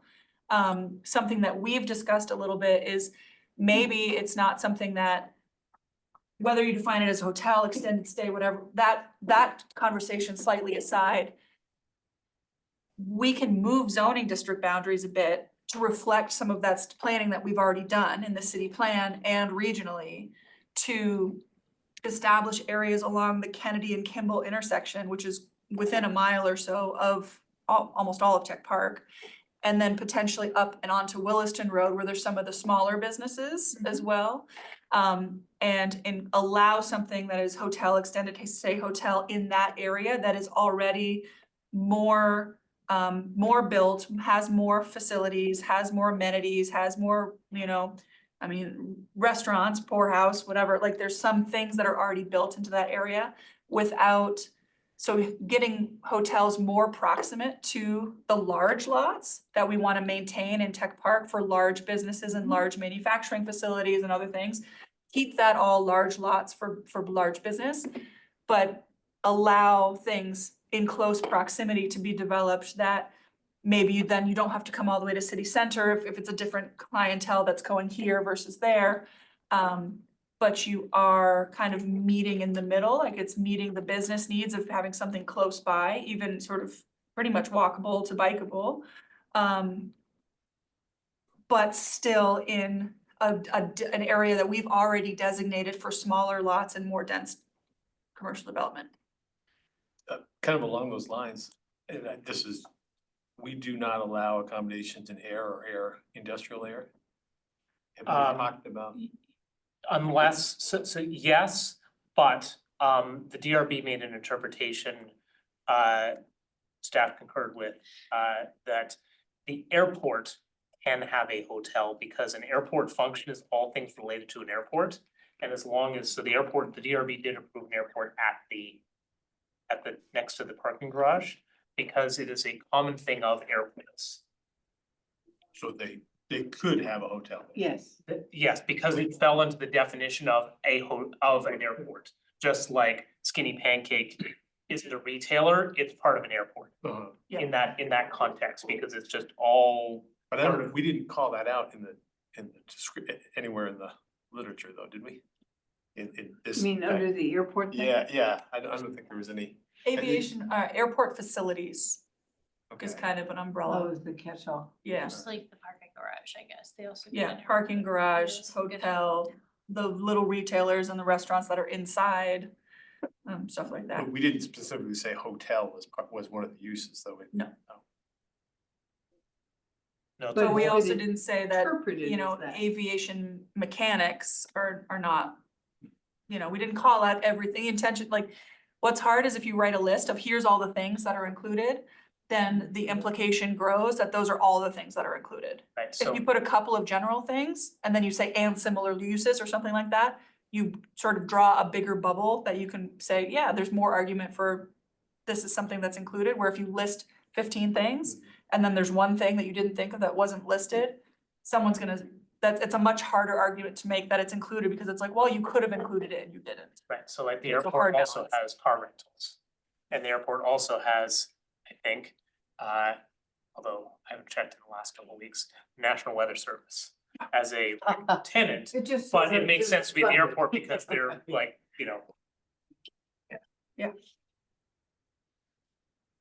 Okay. Paul Engels, are you?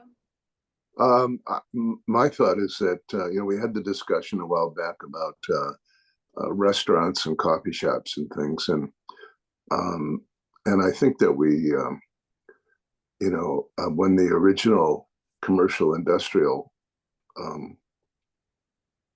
land development regulations were written, I think we just didn't think so much about, where are people going to have lunch and, things like that. So I see the hotel as being on that order, that we just kind of need to recognize the human needs of businesses in the, in the commercial industrial areas. To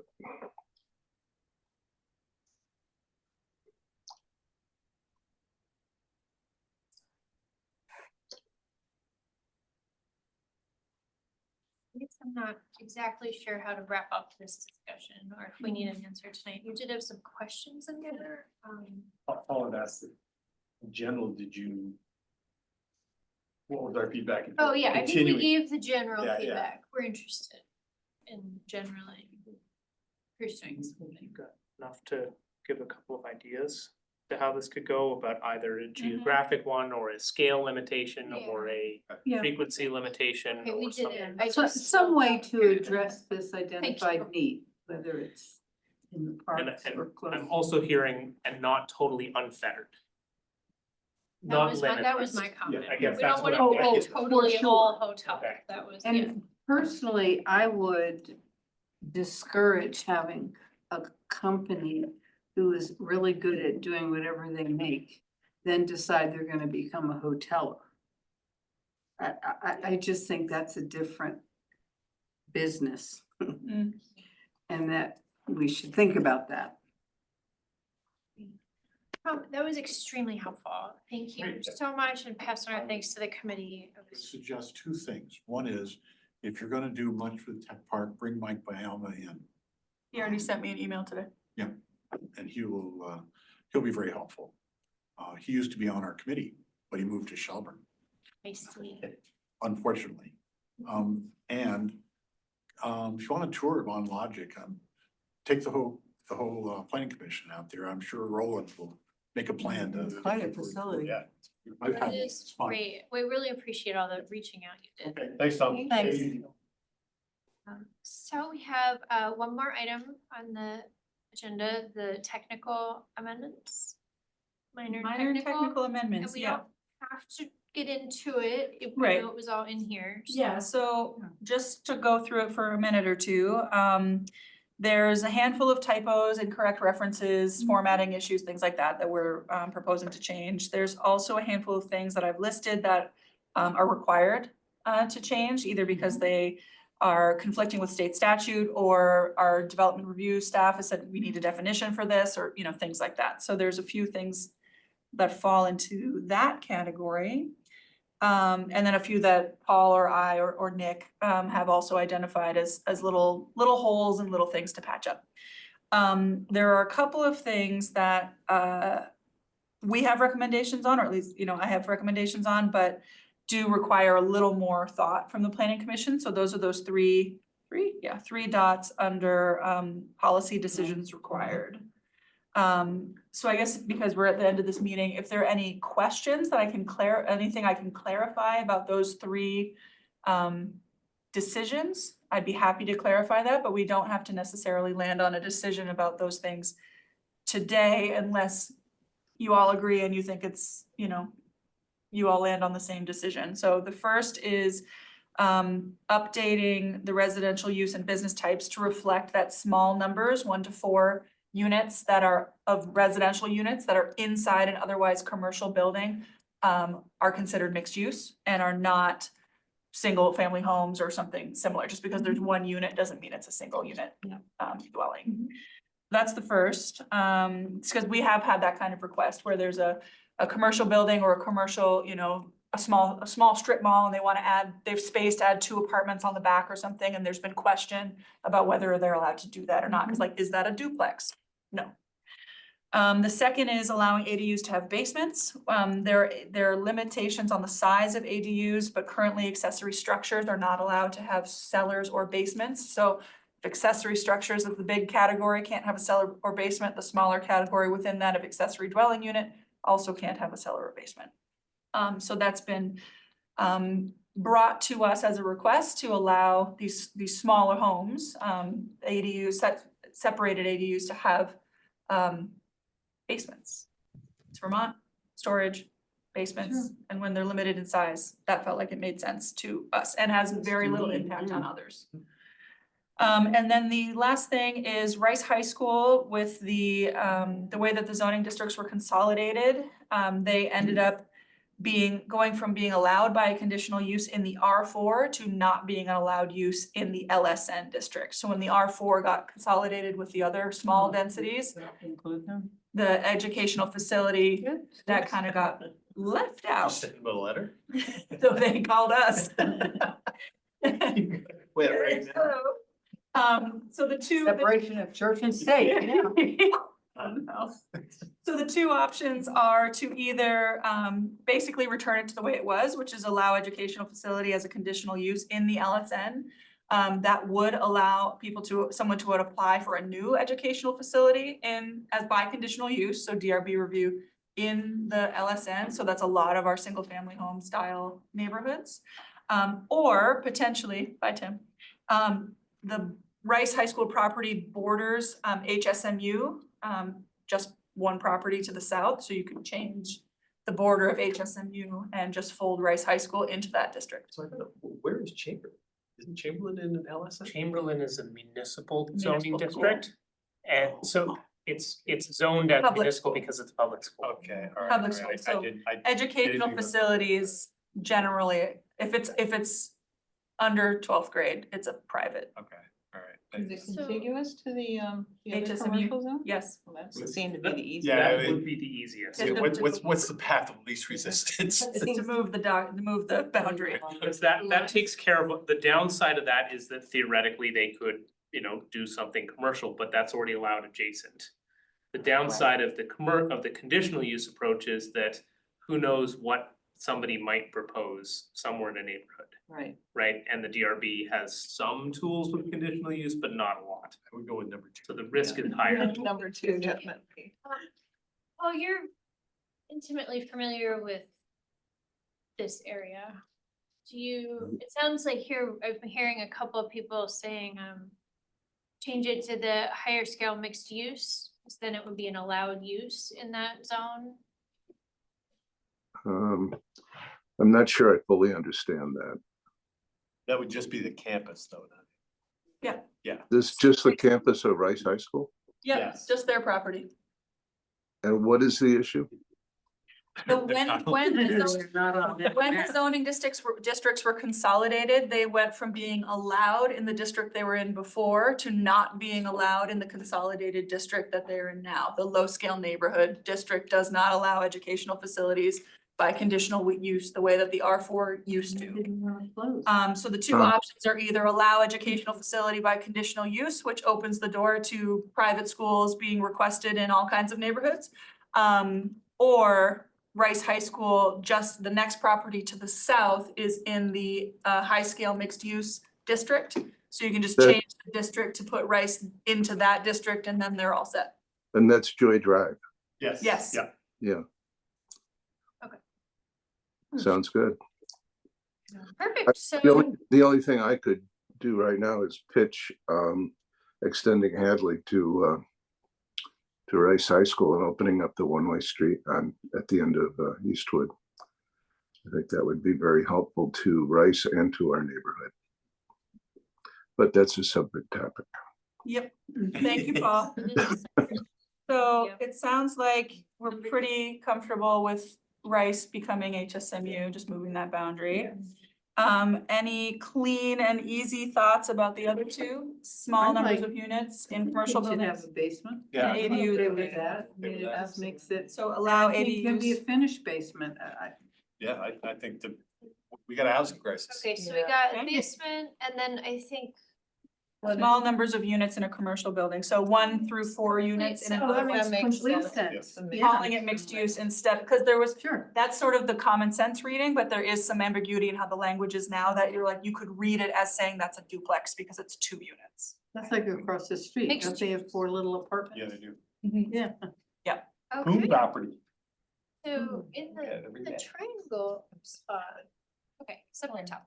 Great. I think we're all set then. The fastest 5 minutes of LDR amendments. We're sometimes fast. There was a question about this divided duplex Yeah, and, I had to read that like 5 times. sorry. It was, and I it guess was a brain the twister. thing that I guess I still have trouble kind of figuring out, up to 3 units, it's still considered residential construction, right? Under what definition? So So like currently, commercial lenders will consider a 4-plex or less to be a residential instead of a commercial, for example. Four or less, whereas 4 or the, less. whereas the codes require 4 or greater to be multifamily. What codes there are, so this the multi, yeah, cause This that's, question is very specific. Yeah. We have 2 building types in our list of building types in our appendix C. One is duplex and one is divided duplex. And they have 2 different minimum lot sizes because duplex is 2 units in a structure, however organized, on undivided land. right, Has 5,000 square feet That's as a the duplex. requirement. A divided duplex is you divide the legal interest in the land underneath the 2 things. Right. So and the, that makes sense. what it is just, it's still, the structure is 2 units in a building, but the land is divided. Okay, So then the lot size is allowed to be smaller because we wanted the effect to be the same. So we just had someone in our development review team ask to have a specific definition for what divided duplex okay, is. so is there such thing as a divided triplex? The townhouse Okay. But, okay, can be and it could still own the property even though it's 3, hypothetically. okay, that's the only thing I wondered. Okay. Okay, then hearing nothing else, then is there anything other business? We have minutes, right? No, we didn't have don't any. know Oh, we the didn't have minutes. any minutes. Nope. Can approve what we don't have. Okay, True. then Alright. we are adjourned. Great. Thanks, everyone. Thank you, Thank you. Paul. Thank you. Thank you too. Thanks, Paul. And so